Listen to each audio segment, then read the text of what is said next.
We were wrapping up a UI audit in conference room C when Matt made the comment. Casual setting whiteboard full of sticky notes, empty LaCroix cans, the usual end-of-sprint exhaustion. The intern, Riley, had just presented a prototype she'd been refining all week. Smart, sharp, nervous but composed. Everyone nodded, offered vague encouragements. Then Matt leaned back in his chair, stretched his arms wide, and said, "Guess I'll have to stop pretending not to stare at you if this goes live." Silence. The kind that isn't accidental. 1 beat. 2.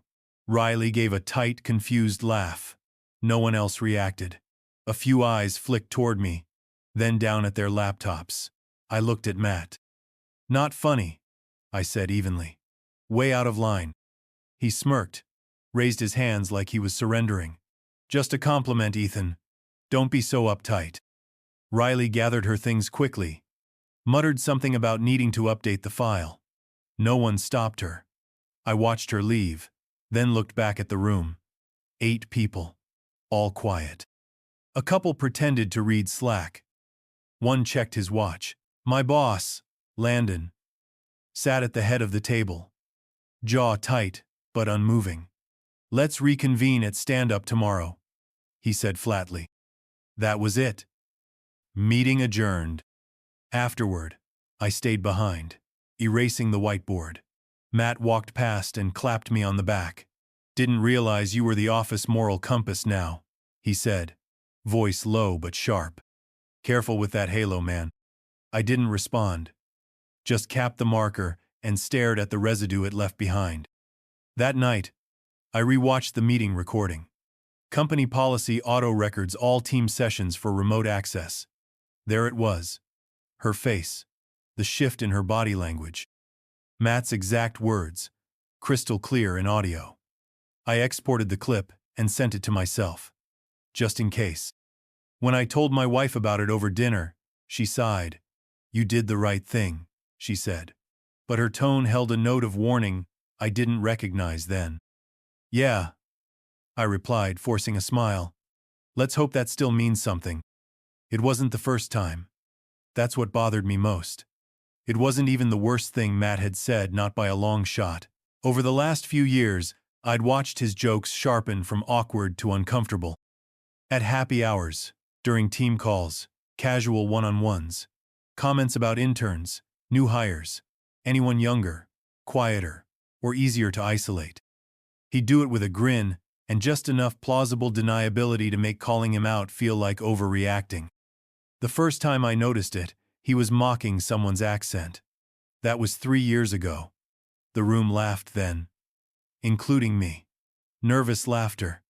That quiet, cowardly kind. HR had been notified before, I'd heard, but nothing ever came of it. We looked into it, but we couldn't substantiate intent. They'd told someone I knew. Code 4. Matt's a rainmaker. A lead designer who helped land the microfinance app account. A guy with pull. Women in the office warned each other quietly. Watch yourself around him. Don't be alone if you don't have to. Riley probably hadn't heard that yet. I used to stay quiet, figured it wasn't my place, that it would just blow over. But something about the way she looked Riley when he said it. Not angry, not shocked, just disappointed. Like she'd already expected it. Like she'd hoped maybe this place would be different. That expression haunted me. The next morning I found her in the kitchen pouring coffee. I told her what Matt said was unacceptable, that I'd back her if she wanted to go to HR. She blinked at me. "Thanks," she said, softly, "but I'm not sure it's worth it." I didn't argue, just nodded. But after she walked away, I opened my laptop and filled out the incident report form myself. Anonymous reports were allowed, but I signed my name, uploaded the recording, wrote exactly what I saw, what I heard. No editorializing, no embellishments, just the truth. When I clicked submit, there was a pause, like the system was thinking. Then a pop-up appeared. "Thank you. Your report has been received." I closed the tab, looked around the office. Same open floor plan, same potted plants, Same people pretending not to notice anything. Only now, I wasn't pretending anymore. The HR rep's name was Callie. Mid-30s. Bright blouse. Practiced empathy. She welcomed me into the small glass conference room like we were about to discuss PTO, rollover not, a workplace harassment complaint. "Thank you for coming forward," she said as I sat. "That takes a lot of courage." I nodded, said nothing. My hands rested on the printout I'd brought the transcript of Matt's comment, time-stamped and backed by the recording. I also had the audio file on a flash drive. I handed it to her. She took it, smiling a little too warmly. "We'll review this carefully." I recounted what I'd witnessed. Riley's face. The room's reaction. Matt's response when I called him out. Callie took notes but asked no follow-up questions. She didn't even ask how it made me feel. Just nodded. Murmured, "Mm-hmm," like a therapist, half listening. When I finished, she slid a glossy HR pamphlet toward me. "This outlines our internal process," she said. "We'll handle the matter discreetly. You may not receive regular updates, but please trust it's being taken seriously." I stared at the pamphlet for a beat. The cover showed a stock photo of a smiling, diverse office team. I didn't touch it. "Anything else I should know?" I asked. She hesitated. "Just avoid discussing the matter with colleagues. It's important we keep this contained while we review." "Got it," I said. As I left, she thanked me again. "You did the right thing, Ethan. We appreciate you coming forward." Outside the HR suite, I stood in the hallway for a long moment. People walked past. Someone laughed near the kitchen. Normal day, apparently. But something felt wrong. It wasn't guilt or fear. It was heavier than that. The kind of weight you only recognize in hindsight. Like standing on a frozen lake, hearing a crack underfoot. The changes didn't happen all at once. They were subtle, surgical. 2 days after my report, I was dropped from the bi-weekly strategy sync. The invite just vanished. I asked Landon if it was a mistake. "Oh," he said, not meeting my eyes. "We trimmed the attendee list. Nothing personal." The following Monday, the team's Slack went quiet. Not in general, just for me. Messages I posted sat unanswered. Questions I asked were rerouted. When I joined group threads, the typing indicators vanished, like I'd turned on the lights in a dark room. Then came the product pitch. I'd spent 6 weeks shaping the UX flow, presenting design iterations, building rapport with the client. It was my work. The Friday before the presentation, I got a calendar update. Removed. Client pitch prep. Zoom. No explanation. That afternoon, I found out Matt was taking the lead. I stood outside the conference room glass, watching him walk the client through my prototypes like they were his. Smooth. Confident. He even used my phrasing. I saw Landon nodding along, smiling. I didn't say anything. There wasn't anyone to say it to. Back at my desk, I opened the HR portal and checked the status of my complaint. Still, under review. I scrolled through Slack, rereading the thread where Riley had posted the prototype. My supportive comments were still there. Matt's were too. Dozens of thumbs up and reactions on his. Mine, untouched. In the break room, Riley avoided my eyes. I didn't blame her. Everyone had gone quiet. The kind of quiet you learn to recognize, not as absence, but alignment. HR had asked for discretion. What they meant was silence, and what they got was isolation. I wasn't out of the loop. I was the loop. They were just cutting around me. It happened on a Thursday morning. I was barely 2 sips into my coffee when a calendar alert popped up. Meeting, Ethan, Landon, HR, 10:00 a.m. No subject, no agenda. That's when I knew. At 9:58, I walked past rows of desks, humming with idle chatter and click-clacking keyboards. People didn't look up. They never do when something's about to happen. The meeting room smelled like filtered air and faint citrus. HR's attempt at warmth. Landon was already seated. He didn't smile, didn't frown, just waited. Callie from HR entered second, tablet in hand. She greeted me by name, too brightly. "Ethan," Landon began, clearing his throat. "We're going through a departmental restructure." I said nothing. "After reviewing our current resourcing and future needs," he continued, "we've made the difficult decision to eliminate your position." Still nothing. Callie slid a thin manila folder across the table like it was a bill. "We've prepared your exit documents. Today will be your final day." There was no mention of severance, no offer, no counseling, no thanks for 11 years of service. I looked at Landon. "You're eliminating the only senior UX designer 3 weeks before a product launch?" He glanced at Callie, then back at me. "This isn't about performance.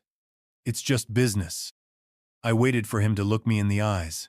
When he finally did, he added, with a small, practiced smile, "Nothing personal."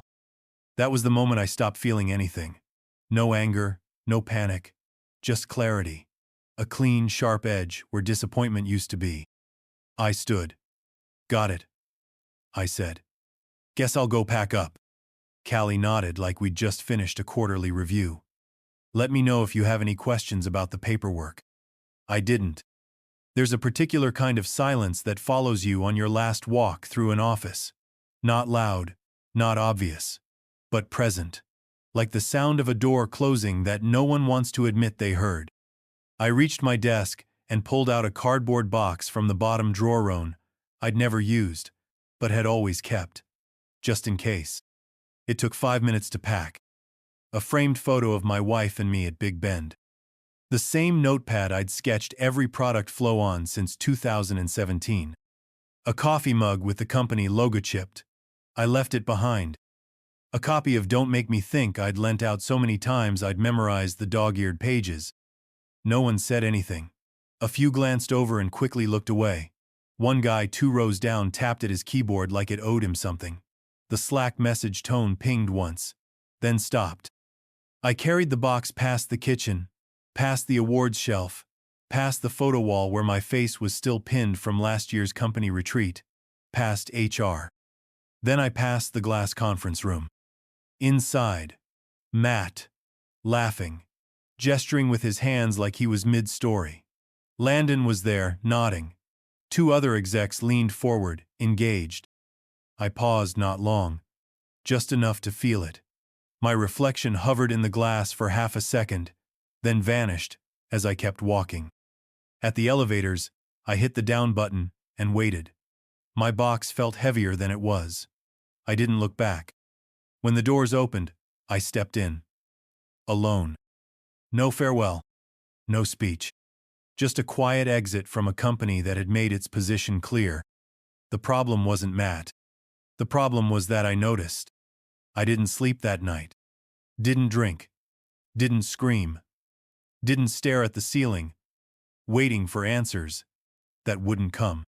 I sat at the kitchen table with my laptop, one light on overhead, and started building a list. Not a list of names. A list of facts. The calendar invite for the HR meeting. 7:40, 2 a.m., time stamped. The file I submitted with Matt's recorded comment, received but marked unopened. The Slack thread Riley posted the prototype in. Matt's comment.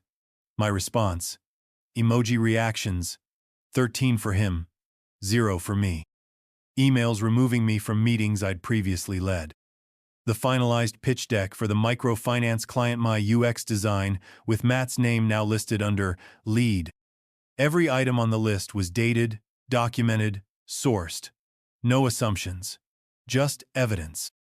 At 1:30 a.m., I zipped it all into a folder and wrote an email. Subject. Need legal eyes on this. Urgent. Marcus. Long time. I just got fired. Need you to read this carefully before I say anything. I can't walk back. Everything's in the folder. Would appreciate a quiet call tomorrow. Ethan. Marcus was my college roommate. now a partner at a mid-sized firm in Dallas that specialized in employment law and corporate retaliation cases. We hadn't spoken in over a year. He replied 12 minutes later. Send me your number. 9 a.m. I closed the laptop, poured a glass of water, and sat in silence. The hum of the refrigerator, the only sound in the room. I wasn't angry. I was awake. Marcus called at 9:01. Just finished reading, he said. I assume you haven't signed anything? Nothing. No NDA, no severance, just a canned folder and a smile. He exhaled. Good. Because this is textbook retaliation. I didn't say anything. They fired you within days of filing a formal complaint, he continued. R never finished their investigation. Based on timestamps, they never even started one. That's illegal. Thought so, I said. What makes this worse, he added, is they reassigned your work to the guy you reported for misconduct. That's not just unethical, it's a massive liability. I've got Slack threads, a full backup of the recorded meeting. Screenshots. He sounded pleased. Even better. Do you know if the HR system tracks read status? It does. I used to help troubleshoot their internal portal. Then we can prove they sat on your complaint until they eliminated your position. That's retaliation with intent. I leaned back in my chair, staring out the window. A neighbor walked his dog. Normal life continued. Mine had just hit the pause menu. What's next? I asked. I start digging, Marcus said. Quietly. No threats, no letters. Yet. I want to see who signed off on what and when. But Ethan, this isn't just a wrongful termination. Depending on what we find, this could be career-ending for a couple of people. A long pause followed. I'm not trying to ruin careers, I said. No, he replied. You're trying to stop the pattern. That's different. I nodded, though he couldn't see it. Then added, let's make sure they remember that difference. 3 weeks into the investigation, Marcus called me at 7:14 a.m. Check your inbox, he said. No greeting. Just business. I opened the email. PDF attached. Subject line. Discovery. Internal correspondence. Inside, a chain of emails between HR, legal, and upper management. All time. Stamped. All neatly preserved in corporate speak.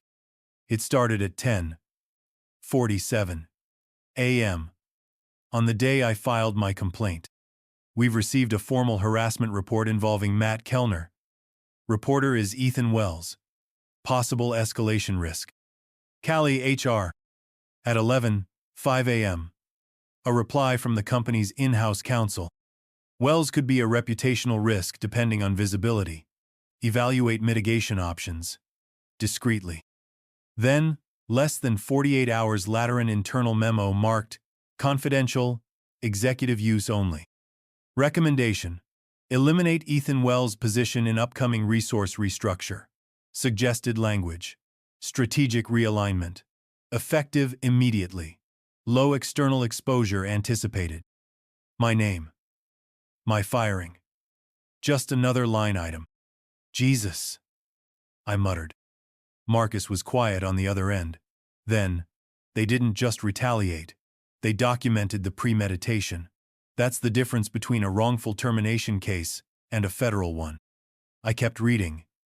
Legal and HR had signed off. Landon had agreed to communicate the message. There was even a comment from someone in PR. Ensure Ethan is off client. Facing materials before announcement. Avoid social fallout. Social fallout. Not legal exposure. Not ethical responsibility. Just optics. They called you a risk, Marcus said.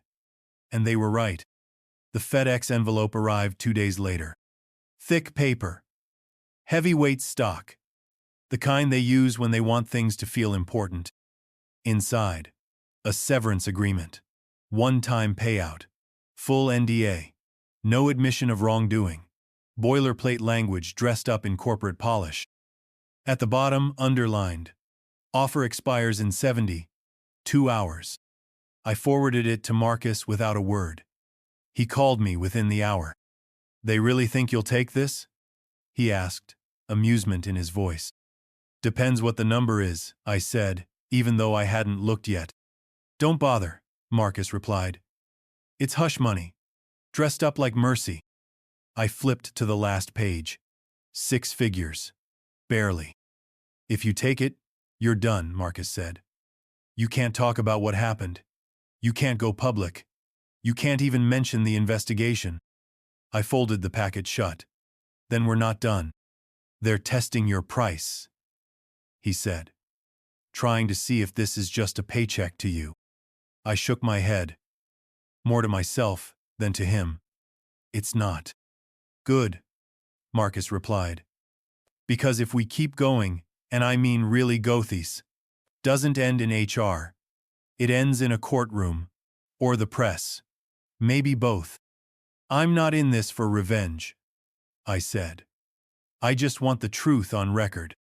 "And you'll get it," Marcus said. "But let's be clear, truth has leverage. And you've got a hell of a lot more now than they realize." I slid the envelope into a drawer. Didn't shred it. Didn't toss it. Just left it there.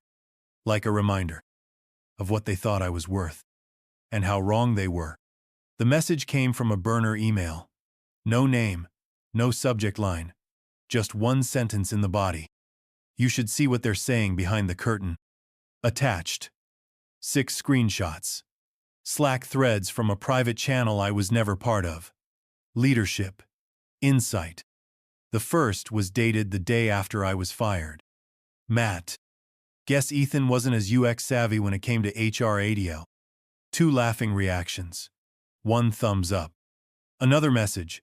This one from someone I recognized, Jonah. A senior product lead who'd always shaken my hand a little too tightly. Jonah. Mr. Morality finally got off his high horse. Hopefully this time it's permanent. Then this from Landon. My former boss. "Let's keep chatter off Slack." HR flagged the last thread. Too late. Whoever sent the screenshots had access to upper-level internal channels. They knew where to look, and they wanted me to see it. I forwarded the email to Marcus. 10 minutes later he called.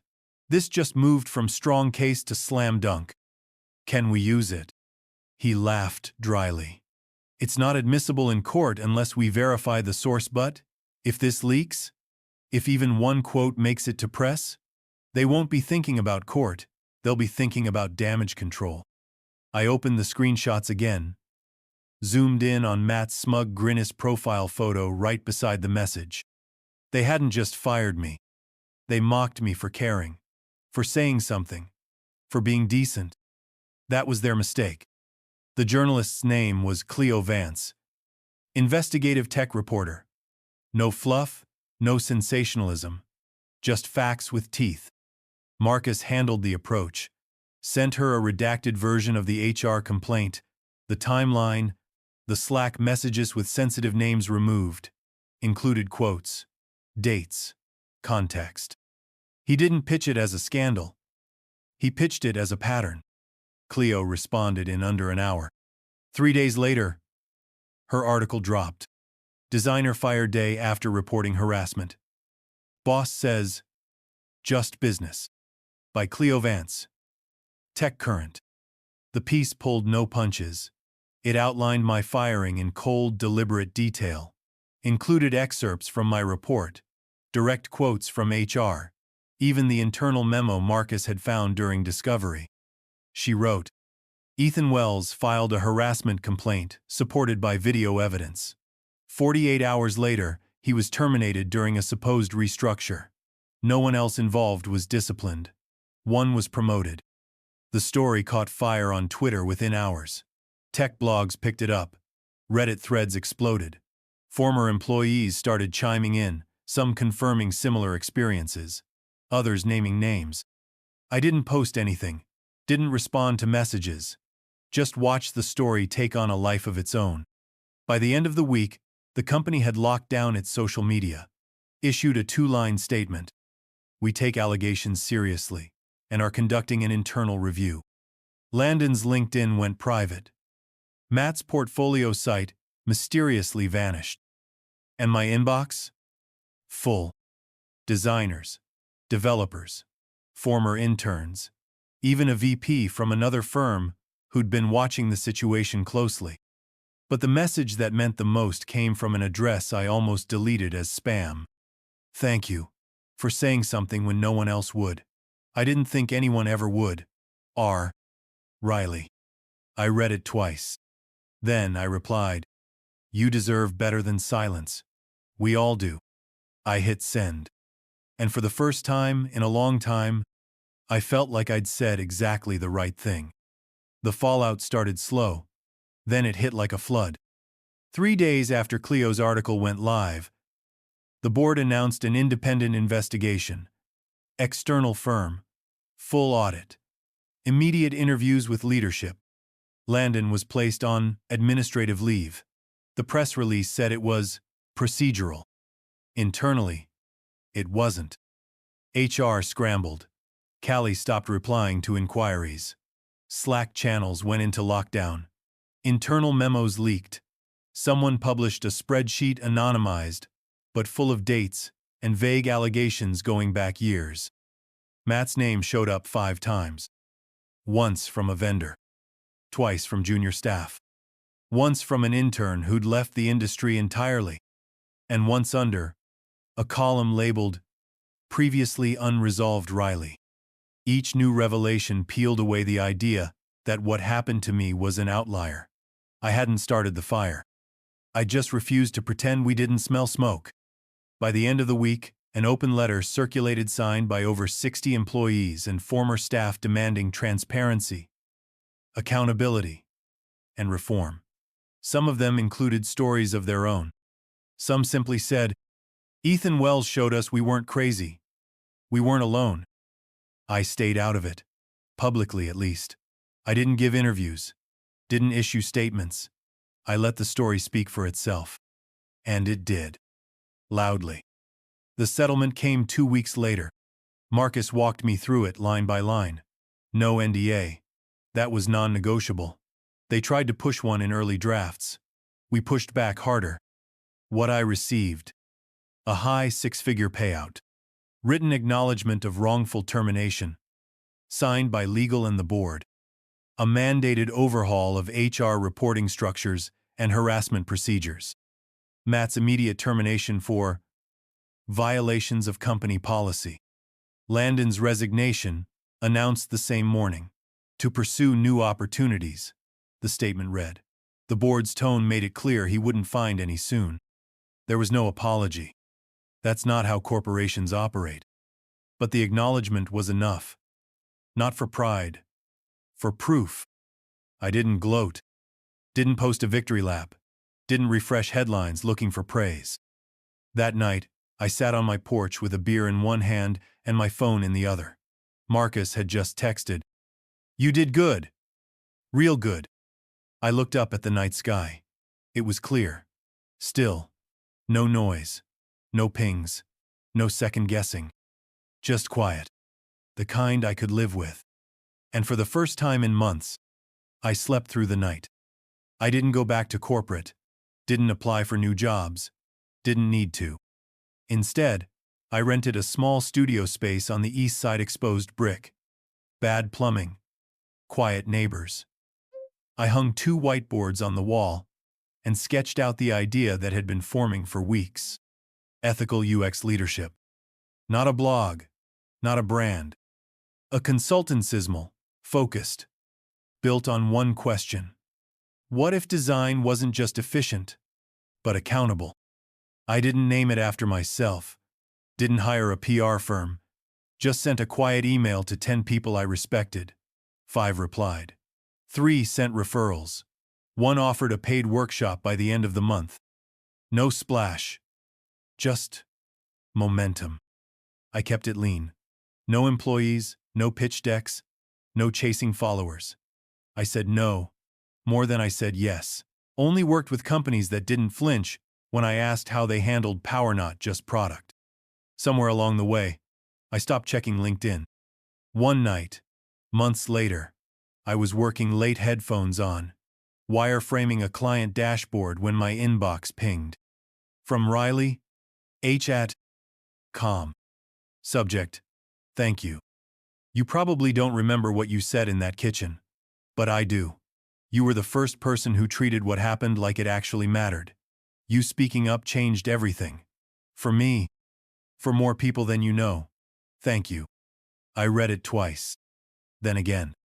I leaned back in my chair, the studio quiet, except for the soft hum of my laptop. Outside, the city moved at its usual rhythm: horns, sirens, people going places. But inside, everything was still. I didn't reply. Not yet. Some things are better carried for a while before you speak them out loud. Instead, I closed the laptop, turned off the lights, sat in the dark, with the faintest smile tugging at the corner of my mouth. It wasn't closure. It wasn't revenge. It was something better. Peace. This story was brutal. But this story on the right-hand side is even more insane.